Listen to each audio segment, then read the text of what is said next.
Okay, a little bit ago, I was thinking of one of my customers. Now, this is quite a number of years back. Now, she'd call me up in the middle of the night, I don't know, 9, 10, 11 o'clock, something like that. Pretty upset, saying that her refrigerator was on fire. So I talked a little bit. Well, actually, I think back then, I had a pager, and she'd page me. And by the time that I got the page and returned her call, she said, well, it's no longer on fire.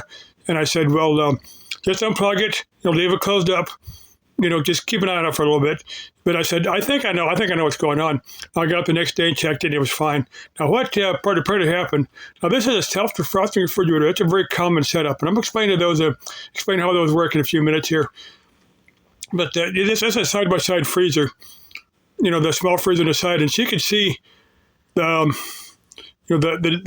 glow from the defrost heater glowing on it, reflecting off the ice on the bottom, and it just looked like it was on fire.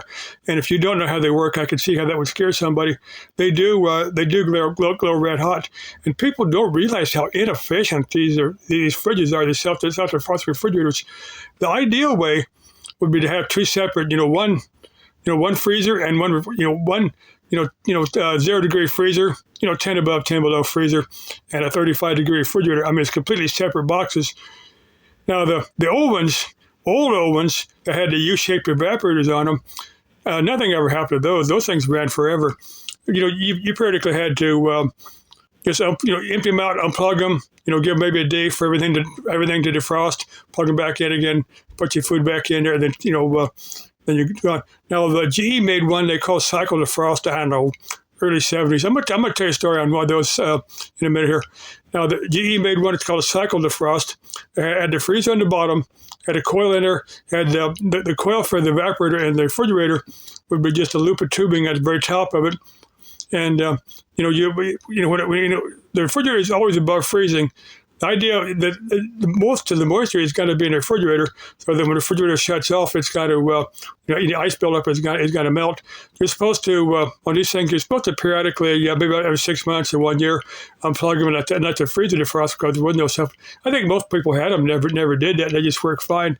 Now, I remember a lady had one that was up, and that's what I was seeing her for years. This thing's probably quit years ago. Of course, it can still be running. These things ran forever. They were pretty tough fridges, but that was where they cycled the frost. And I was working at it, and she said, do you know when I got this refrigerator? And I said, well, I know that design goes back, I don't know, early 70s, maybe mid 60s. She looked at me and she said, I bought this refrigerator new. At the same time, Kennedy was assassinated, in 63. So he went back. This was I was looking at probably late 80s, early 90s sometime when I was looking at it. So that's a pretty old box. Now, I said if people realized how inefficient self-defrosting refrigerators were, they would, they would demand that the manufacturers, make more, completely separate fridges. And because there's a lot of, you have to generate the heat to melt the ice off. Then you have to get rid of the heat, with the compressor. So you're trading considerable of inefficiency for that operation. Okay, just want to toss that out there. Bye-bye.